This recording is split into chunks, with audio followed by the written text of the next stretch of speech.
Welcome back to New Rockstars. I'm Erik Voss, and Marvel's Eternals' final minutes leave the face of the planet and the cosmos beyond changed forever in the MCU, between half the Eternals blasting off again, and the other half letting sexy space Jesus take the wheel. But this ending was actually one of many originally shot for the Eternals' final act. Somehow, 2 hours and 37 minutes was the thin version of something. So I am gonna break down this Eternals alternate ending and all of the deleted scenes we know about, including a Thanos flashback that might have given viewers a way deeper understanding of this film. Eternals' theatrical ending features Sersi, Phastos, and Kingo being summoned by Arishem for stopping the emergence of Tiamat. The Eternal Eros greets Thena, Makkari, and Druig on the Domo and says that he knows where to find Sersi, but instead of ending on the perfectly pleasant Harry Styles grin, they actually shot an extended version of this final scene. According to Makkari actor Lauren Ridloff in a roundtable interview with Entertainment Weekly, Eros actually then sits down with these Eternals and they all communicate with the Celestial Arishem with their eyes closed. So in the way Ajak and Sersi closed their eyes to commune with Arishem, now Eros is doing the same, using presumably a Unimind type function to link Makkari, Thena, and Druig on that conference call. And this is a major confirmation of what exactly Eros' relationship with the Celestials is. Before, it wasn't entirely clear which Celestial Eros was in communication with, Arishem or a different Celestial who might be in conflict with Arishem, either a philosophical dispute or a more violent conflict. But now we know that Eros was going to communicate with Arishem using his celestial Bluetooth sphere, meaning it was Arishem who installed Eros and potentially Thanos and their father Alars on the planet Titan. And this alternate ending also tells us that Eros does not fear Arishem. Like, he has no qualms about linking with Arishem to track Arishem's location or to try to talk him out of prosecuting Sersi. It means that Eros enjoys a kind of privileged status among Eternals. Arishem did tell Sersi that some of his creations evolved beyond his control, and Eros and Thanos might be such rogue beings. Now, this movie's co-writer Ryan Firpo revealed that there were actually 9 versions of this post-credit scene that they came up with. So the post-credit sequences, I can just say we wrote about 9 versions before we settled on what's in the movie. There are some really spicy ones that always change. They just told different stories. They chose different characters, they introduced different ideas, and so a big part of it for us was just, where do we want to go next? And when we finally figured that out, and when the movie was done, that's when we knew, okay, this is the way we're going, and we're going out into the stars. And this alternate ending would have given us a clearer context of how Eros and Thanos fit into the overall hierarchy of cosmic entities like the Celestials. The brothers were essentially on different paths based on their specific history with Arishem. In fact, we have learned of another deleted scene that the writers revealed a Screen Rant that would have flashed back to a younger Thanos on Titan. According to Kaz Firpo, the flashback would have explored the past version of Titan revealed in Thanos' Reality Stone vision in Avengers Infinity War and shown its destruction by, quote, radical growth in the universe. And that would have been what sent Thanos on his warpath to erase half of all life. This was probably the Eternal scene that Thanos creator Jim Starlin was referring to when he said that young Thanos would appear in the Eternals film in an interview back in 2020. So this could mean that the planet Titan was seeded with its own sleeping celestial, one that is still buried underneath its surface because the planet has not exploded, but that despite Thanos and Eros' best efforts, environmental collapse caused the planet's intelligent life to die out before the life force could reach a critical mass to trigger its emergence. Eros and Thanos could be Eternals who failed their mission or allowed it to fail and broke free of Arishem's protocol. In the comics, before gathering the Infinity Stones, Thanos augmented his strength and powers through a mix of science, mysticism, and cybernetic enhancements. And it sounds like this deleted flashback would have shown Thanos and Eros' attempts to save Titan from extinction, and then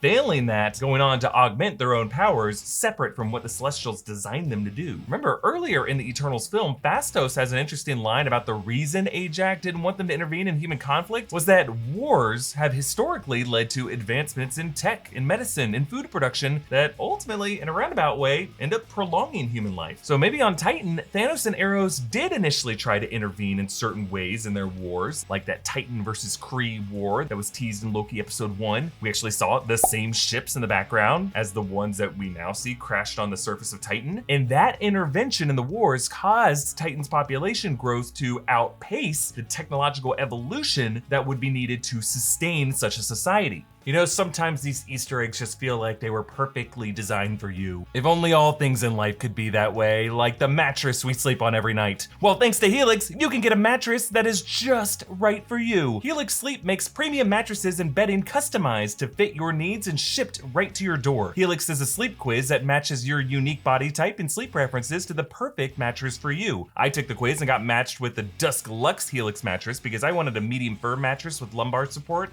that sleeps cool. I've had it for over a year now and I love it. It totally delivers on all the great features. Helix delivers your mattress right to your door for free. It comes rolled up in a surprisingly small box and it's super easy to set it up yourself. Helix has a 100-night sleep trial, so you get more than 3 months to make sure that you love it. And if you don't, they will pick it up for you and you'll get a full refund. But I love my Helix and I think you're gonna love your Helix too. If you're looking for a new bed, check out Helix. You can click the link below or go to helixsleep.com/rockstars and get up to $200 off your Helix mattress. Now, there are other deleted scenes from Eternals and lines that we know about from the trailers, like those shots of Athena battling soldiers in the Gupta Empire in 400 AD. In the movie, we saw their arrival to India, and of course Cersei and Icarus's marriage there, but the battle was removed. And interestingly, this is a shot that would have shown that soldier with that star shield, very similar to Captain America's classic design, and these same shield patterns that we see on the set of Kingo's Bollywood film. And we later find out that Kingo's totally obsessed with Captain America because he collects Cap's classic prop shield from the 40s, or at least a replica of it. So I'm still theorizing that Phastos may have been working for Howard Stark during World War II and been the one who hooked him up with that vibranium for the prototype shield that he gave to Cap and quit only when the US Defense Forces bombed Hiroshima. And that design that he ended up giving to Captain America based off of his suggestions could have at least been influenced partly by Phastos and maybe Kingo. And of course, there are a few other lines you may remember from trailers that were cut from the film. Eternals assemble. Great line. This is what the end of the world looks like. At least we have front row seats. Hell yes. The Avengers, Thor,